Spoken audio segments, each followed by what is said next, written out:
Hello, you all. This is Mahesh Kumar, and I welcome you again on my YouTube channel, that is Zenepex Education. In today's video, we are going to study about Amanda. Okay, Amanda is a poem, a beautiful poem, which is composed by Robin Klein. Okay, Robin Klein is an Australian poetess, and she composed and wrote a good many works, especially for children.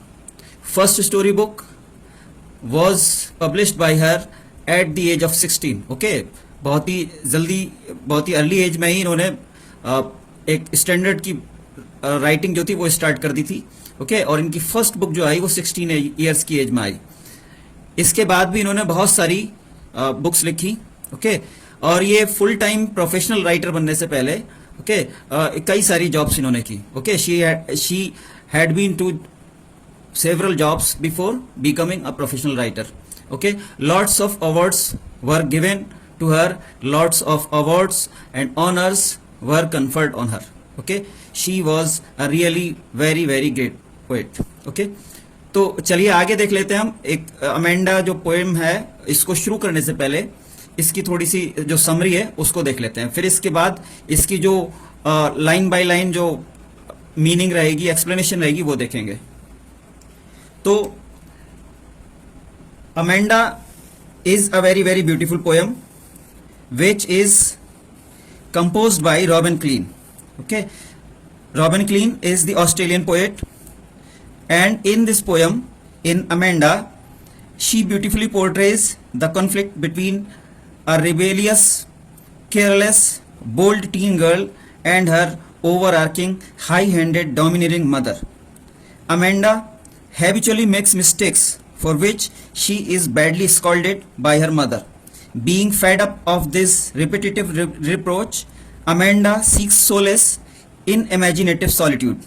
Okay, जैसे कि आप आगे देखेंगे कि वो बार बार अपने कल्पना जगत में खो जाती है, और जब जब उसकी माँ से उसको डांट पड़ती है तब तब वह ऐसा करती है. Okay, she constantly slips into imaginative world to seek peaceful asylum from the tyranny of her mother. Tyranny हम यहाँ उसकी नज़र में कह सकते हैं. ओके, वो तो टायरनी ही समझ रही है ना उसको. Even she is so fed up of all this that she thinks it better to be an orphan. Okay, वो यहाँ तक सोचने लगती है कि ऐसे माँ बाप से होना तो बेटर है कि आप दुनिया में ऑर्फन हो, कम से कम आपको आज़ादी तो मिलेगी. The poet is trying to carry the point home that both the teenagers as well as their parents need to develop a better mutual rapport based on stronger and heightened two-way communications. Parents need to understand that children in this phase of age are naturally a little bit forgetful, and that they are passing through a process of physical changes which is being done through heightened hormonal activities. Okay, वो अपने tin ages में है, tin phase में है. ये हमें इससे पता चलता है कि जब पोएट जो है फिफ्थ स्टेंजा में उसको बोलती है कि तुम चॉकलेट मत खाओ ज़्यादा, मना किया था मैंने क्योंकि तुम्हारे एक्ने निकल रहे हैं. ओके, तो मुहां से यानी एक्ने उसको निकल रहे हैं. इसका मतलब ये है कि वो जो है अपनी टीन एजेस में है. Okay, due to those hormonal activities the children और teens naturally get moody. Okay, उनका मूड इसलिए बहुत स्विंग होता रहता है, कभी बहुत अच्छे मूड में होंगे, कभी बहुत खराब मूड में होंगे, क्योंकि उनके शरीर में खुद इतने सारे चेंजेस चल रहे होते हैं, जिसकी वजह से बहुत सारी वो खुद मेंटल एग्नी से गुजरते हैं, और बहुत सारे हम कह सकते हैं कि वो इंटरनल उनका स्ट्रगल चलता रहता है. वो खुद हैरान परेशान रहते हैं कि आखिरकार ये हमारे साथ हो क्या रहा है. They often take extreme decisions too. Okay, occasionally children or teens too need to understand that despite of all their apparent strictness or harshness, their parents are the best well-wishers of them, and they are always busy in efforts of making their children's future better. So whatever they do, their attentions are always in the best interest of their children. Intentions, sorry. Just a little bit trust and faith in each other may render the things better phase. Okay, तो हम कह सकते हैं कि दोनों को ही बच्चों को भी ये समझने की जरूरत है कि पेरेंट्स जो है वो उनके दुश्मन नहीं है और ना ही वो उनका कुछ बुरा चाहते हैं। ठीक उसी तरह से पेरेंट्स को ये समझने की जरूरत है कि जो बच्चे हैं उनके साथ भी बहुत सारे इश्यूज रहते हैं। वो उनकी बॉडी से रिलेटेड हो सकते हैं, उनकी पढ़ाई लिखाई से रिलेटेड हो सकते हैं, उनकी फ्रेंडशिप या उनके फ्रेंड सर्कल, उनके सोशलाइजेशन से रिलेटेड हो सकते हैं। ओके, तो दोनों को ही एक दूसरे को समझने की जरूरत है, टू वे कम्युनिकेशन स्टैब्लिश करने की जरूरत है और म्यूचुअल जो बिलीफ है, फेथ है, उसको और स्ट्रांग बनाने की जरूरत है। ओके, तो ये थी इस पोएम की समरी। ओके, उम्मीद करता हूं कि आपको पसंद आएगी और पोएम को एक होलसम वे में समझने में आपकी मदद करेगी, हेल्प करेगी। ओके, चलिए अब मेन पोएम पर आते हैं। Don't bite your nails Amanda.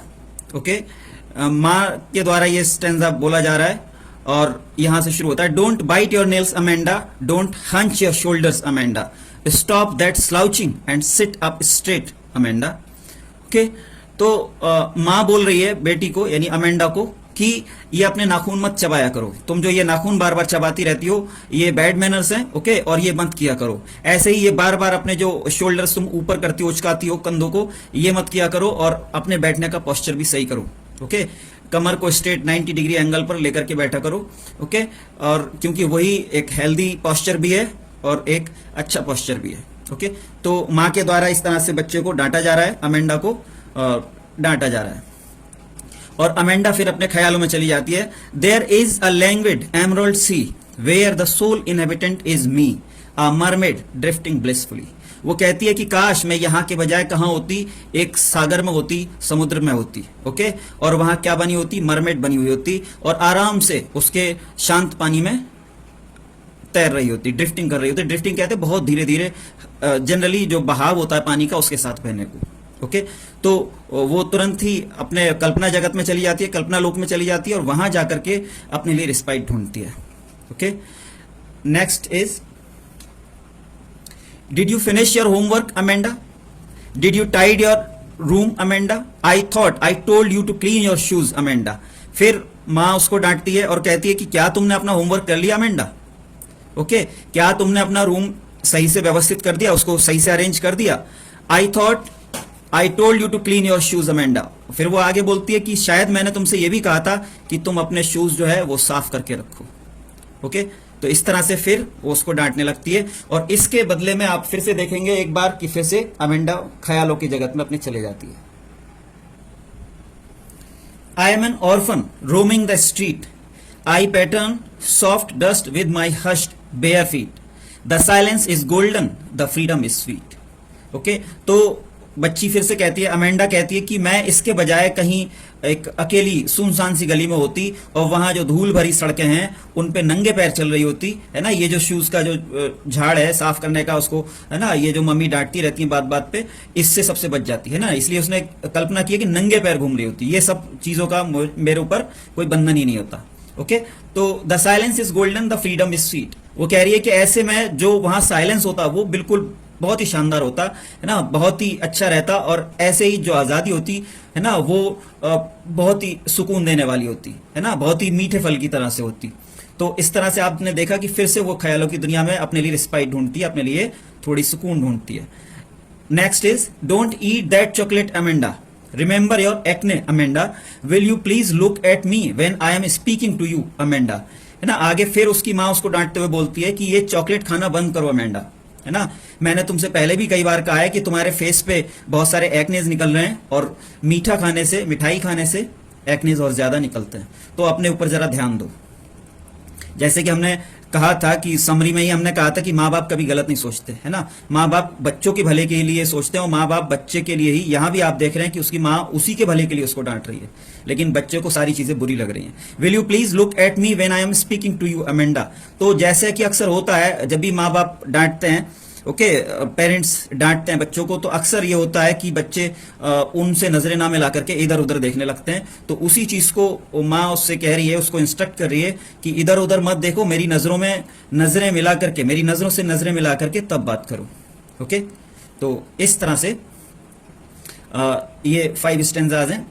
Okay, चलिए इस पेज के जो हमारे जो मेन पोइटिकल डिवाइसेस हैं उनको देख लेते हैं। यहाँ पे आप देख रहे हैं हश्ड बेयर फीट यूज किया गया है। यहाँ पे ट्रांसफर्ड एपिथेट है, हश्ड यानी खामोश से आता है। ओके, तो कदम थोड़ी ना खामोश होते हैं, पैर थोड़ी ना खामोश होंगे, खामोश तो व्यक्ति होता है।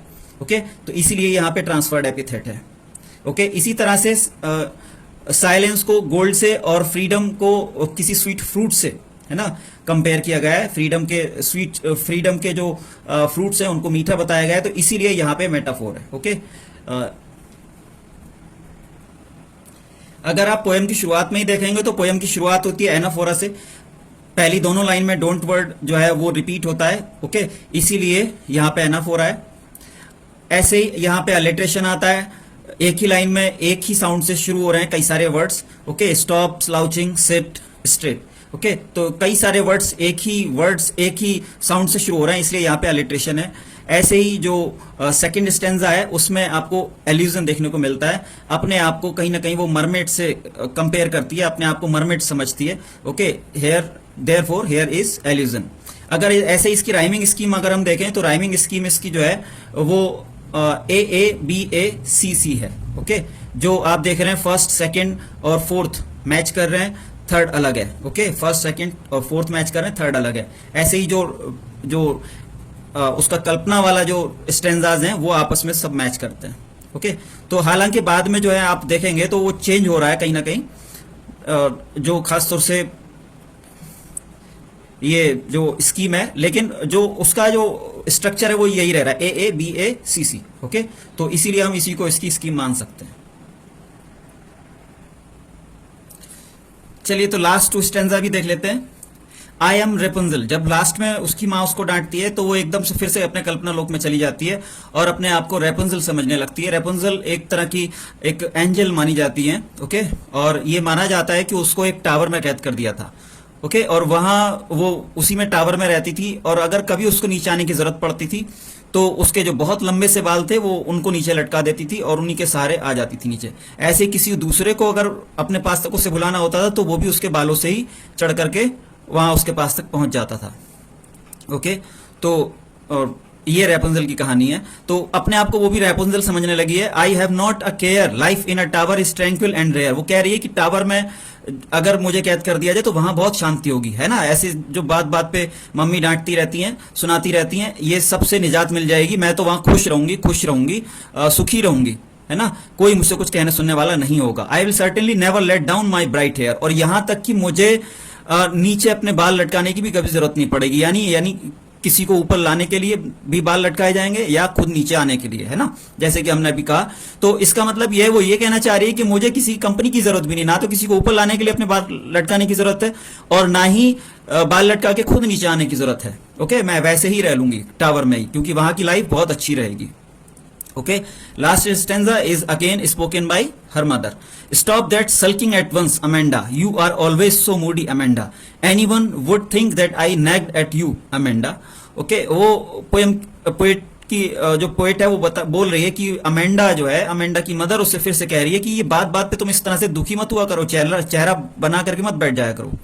ओके, जो मैं तुमसे जरा सा भी कुछ कहती हूँ तुम इस तरह से चेहरा बना लेती हो, इससे क्या होगा, कोई भी तुम्हें देखेगा तो उसको ये लगेगा कि मैं पता नहीं तुम्हें हर समय कितना तंग, कितना डांटती रहती हूँ, है ना, कितना स्कॉल्ड करती रहती हूँ। तुम इतनी मूडी क्यों हो, आगे वो कह रही है कि तुम इतनी मूडी क्यों हो, you are always so moody, है ना। तो इस तरह से आपने देखा कि मदर और डॉटर के कन्फ्लिक्ट को बड़े अच्छे से, बड़े शानदार ढंग से दिखाया गया है रॉबिन क्लीन के द्वारा। ओके, और पोयम जितनी आपको सामने से एक्टिव दिखाई देती है उससे ज्यादा साइकोलॉजिकल पोयम है, साइकोलॉजिकल इम्पैक्ट है इसमें। ओके, और बहुत ही शानदार पोयम है। अगर हम अच्छे से एक्सप्लेन करें इस पोयम को और अच्छे से बच्चों को सिखाएं तो उनके लिए लाइफ में बहुत कुछ सीखने को मिलेगा। और वे किसी भी, जो अक्सर बच्चे गलत कदम उठा लेते हैं या पेरेंट्स बच्चों को नहीं समझ पाते, दोनों के लिए बहुत हेल्पफुल है। ओके, आपकी पोयम की अंडरस्टैंडिंग को समझने के लिए नीचे कुछ क्वेश्चंस दे रखे हैं, thinking about the poem. Okay, first is how old do you think Amanda is, how do you no this. Okay, तो हम पहले ही बोल चुके हैं कि वो अपने टीन्स में है, एक्चुअल एज हमें नहीं पता लेकिन अपने टीन ईयर्स में है। ओके, क्योंकि उसके एक्ने निकल रहे हैं और एक्ने जो है वो टीन एज में ही निकलते हैं। Okay, what do you think is speaking to her, who do you think is speaking to her, तो उसकी माँ उससे बात कर रही हैं। Okay, why are stanzas 2, 4 and 6 given in parenthesis, because these stanzas are spoken as aside, वो कल्पना कर रही है सिर्फ, ओके तो उसके माइंड में ही चल रहे हैं ये सेंटेंसेस सिर्फ, इसलिए उनको पैरेंथेसिस में दिखाया गया है, कल्पना में के होने की वजह से। Okay next is who is the speaker in stanzas 2, 4 and 6। अगर यहाँ स्पीकर है तो वो अमेंडा है। Okay do you think this speaker is listening to the speaker in stanzas 1, 3, 5 and 7। Okay तो लग तो रहा है, क्योंकि अगर वो नहीं सुन रही थी तो उसको बुरा कैसे लगेगा। ओके उसे माँ की डांट बुरी लग रही है, इसका मतलब यह है कि वो सुन रही है, वो 100% उस पर ध्यान नहीं दे रही है, एक अलग चीज है, लेकिन वो सुन रही है तभी तो उसको बुरा लग रहा है, खराब लग रहा है। What could Amanda do if she were a mermaid? अगर अमेंडा एक मरमेड होती तो वो क्या करती, ये आपको पोएम पे फिर से नजर डालना और देखना फिर इसको। Is Amanda an orphan? Why does she say so? तो क्या अमेंडा एक ऑर्फन है ना, और अगर वो वाई डज शी से सो, वो ऐसा क्यों कह रही है, मतलब ऑर्फन के बारे में क्यों कह रही है ऐसा। तो अमेंडा ऑर्फन नहीं है, बल्कि वो इसलिए कह रही है कि उसकी माँ जो है उसको बहुत डांटती रहती है, तो इसीलिए वो कह रही है कि हमसे बेटर तो एक ऑर्फन की लाइफ होती है, हालांकि हकीकत इससे बहुत अलग है। Do you know the story of Rapunzel? Why does she want to be Rapunzel? Okay तो हमने बताया शॉर्ट में कि रेपुंजल एक एंजल थी, ओके और उसको एक टावर में कैद कर दिया गया था। What does the girl yearn for? yearn किसी चीज के लिए बहुत ज्यादा स्ट्रॉन्ग इच्छा रखना, ओके बहुत ज्यादा किसी चीज के लिए सोचना, लालायित रहना। What does this poem tell you about Amanda? तो अमेंडा जो है हर हाल में अपने ये जो उसको डांट फटकार पड़ रही है इनसे निजात पाना चाहती है, ओके यही उसकी सबसे स्ट्रॉन्ग इच्छा है। Read the last stanza. Do you think Amanda is sulking and is Moody? Okay तो लास्ट स्टैंजा को ध्यान से पढ़िए और बताइए कि क्या अमेंडा सल्किंग कर रही है, मतलब दुखी हो रही है और वो मूडी है। ओके तो ये चीज लग रही है हमें, क्योंकि बहुत सारी गलतियां कर रही है, हर बात पे उसे बुरा लग रहा है, जिस चीज का बुरा मानना चाहिए उसका भी लग रहा है, जिसका नहीं मानना चाहिए उसका भी। जैसे स्पेशली जो सेकंड टाइम उससे मदर कहती है कि तुमने अपने जूते भी साफ नहीं किया, अपना कमरा व्यवस्थित नहीं किया, ओके उसको मैनेज नहीं किया, तो इसमें तो खासतौर से बुरा मानने की कोई बात नहीं थी, लेकिन उसको उसका भी बुरा लगता है। ओके तो हम कह सकते हैं कि वो मूडी है और सल्किंग कर रही है। तो आज की पोएम बस इतना ही, मिलते हैं अपने नेक्स्ट वीडियो में। अगर वीडियो पसंद आया हो तो कृपया लाइक और सब्सक्राइब करना ना भूलें, और अपने फ्रेंड्स एक्सेट्रा को भी चैनल के लिए सब्सक्राइब करने के लिए बोलें, उनसे लिंक शेयर करें। Okay see you in the next video, till then keep studying, keep learning.